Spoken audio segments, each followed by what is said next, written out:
cabin at the end of the dirt road had been rented for the weekend by a group of 5 friends, and the first one to arrive was my brother's roommate, a guy named Jesse, who always laughed too loud and never locked his car doors. He parked his old pickup near the pine line and walked up the porch steps at dusk in October of 2019, the air cold enough to see his breath. The key was under a ceramic frog by the door, exactly where the listing said it would be, and he unlocked the deadbolt with a stiff turn that scraped metal against metal. Inside, the cabin smelled like cedar dust and old cigarette smoke, and the only light came from a single lamp on a crooked end table. Jesse checked the bedrooms, found 3 cots with thin mattresses, and opened the refrigerator to see a half-empty bottle of mustard and nothing else. He texted the group chat. "Made it. Cabin is creepy. Bring beer." That's when he heard the first sound. A low, rhythmic thump coming from the crawl space under the floorboards. He assumed it was the water heater or maybe a raccoon, but the thumping followed a pattern, like someone knocking from below in sets of 3. Jesse told me later that he stood frozen in the kitchen for almost a full minute, just listening, telling himself it was nothing. But here's what I didn't notice at the time. His phone signal dropped to 1 bar the moment he crossed the threshold, and the cabin's address didn't appear on any GPS. The rental confirmation had no house number, just a note that said, "First cabin past the burned oak." Jesse was alone. The nearest neighbor was 2 miles down an unmarked gravel road, and the thumping under the floorboards was getting louder. I still wonder if he should have turned around right then. The second story I heard from a woman named Carla, who worked night shifts at a hospital in northern Minnesota. She had inherited a small hunting cabin from her uncle in 2015, a 1-room structure with a wood stove and a single window that faced the tree line.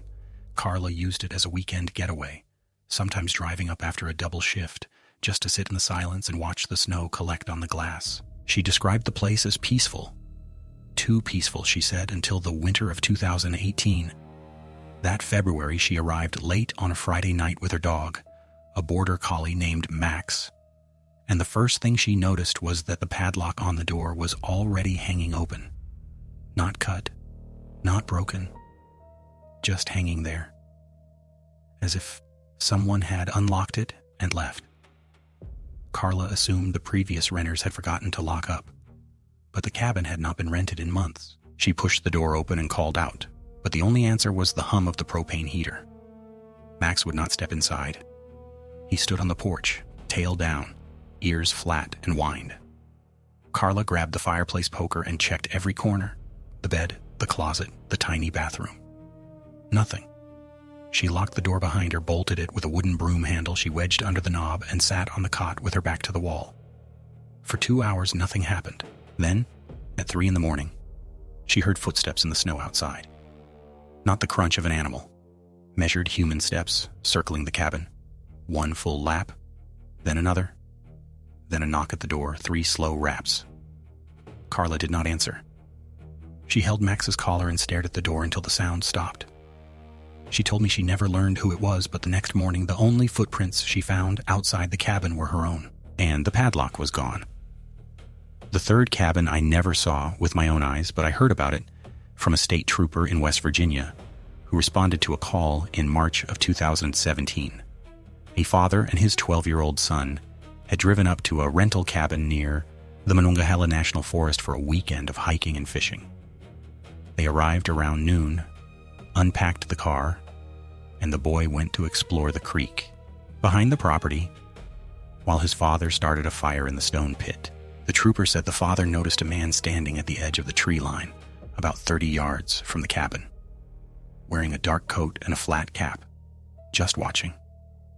The father waved, but the man did not acknowledge him. He just stood there, motionless, for 15 minutes, then turned and walked into the trees.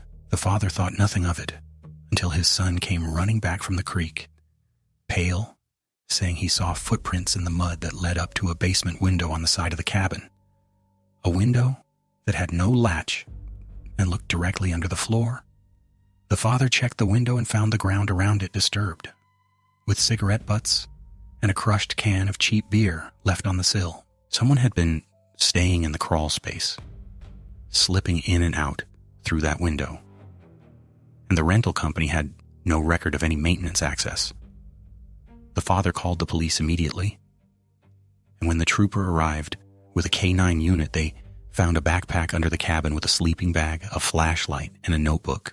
The notebook had pages and pages of observations written in neat cursive, details about the father and son's arrival time, the brand of their hiking boots, the color of the boy's jacket. The last entry read, "They came alone. No witnesses. Tonight is the right night." The trooper read that line out loud to the father, and the man's face went pale under the afternoon sun. He grabbed his son by the hand and walked him to the patrol car without saying a word, the boy asking what was wrong, the father just shaking his head. The K-9 unit circled the cabin twice, the German shepherd pulling hard at the leash toward the tree line where the man in the dark coat had been standing. The trooper called for backup, and within 40 minutes, 3 more units arrived, their headlights cutting through the gray forest light. They searched the woods for 2 hours, fanning out in a grid pattern, but found nothing. No campsite, no tire tracks, no sign of anyone having ever been there except for the backpack and the notebook. The notebook was taken as evidence, and the case was logged as a potential stalking incident with no suspect identified. The father never brought his son back to the mountains, and he told the trooper that every time he closed his eyes, he saw that man at the edge of the trees, watching, waiting, counting down the hours until nightfall. If you have ever rented a cabin in a remote area and felt that first prickle of unease when you realized the lock was already open or the window was already unlatched, you know the feeling that settled in my chest as I listened to these 3 stories. They are not connected by any single event, but they share a geography of isolation. Cabins built far from roads, far from cell towers, far from anyone who might hear a scream or notice a knock at 3 in the morning. What happened to Jesse under the floorboards that first night? He never told the full story. He left the cabin at dawn, drove straight home, and refused to talk about it for weeks. I only got fragments. A shadow under the crawl space door, a voice that whispered his name from the vent in the kitchen floor, a hand that reached through a gap in the foundation and brushed against his ankle as he lay in bed. He moved out of state 6 months later and changed his phone number. I never asked him why. Carla sold her hunting cabin in the spring of 2019 after 2 more winters of footsteps in the snow and unlocked padlocks that no one could explain. She told me she still drives past the turnoff sometimes, just to see if the for sale sign is still there. But she never stops. She said the silence in that clearing was not peaceful anymore. It was waiting, like the tree line was holding its breath, watching for her to come back. The border collie, Max, refused to set foot on that property ever again. He would sit in the car with his nose pressed to the window, whining, until she turned around and drove away. The case in West Virginia was officially closed with no arrest.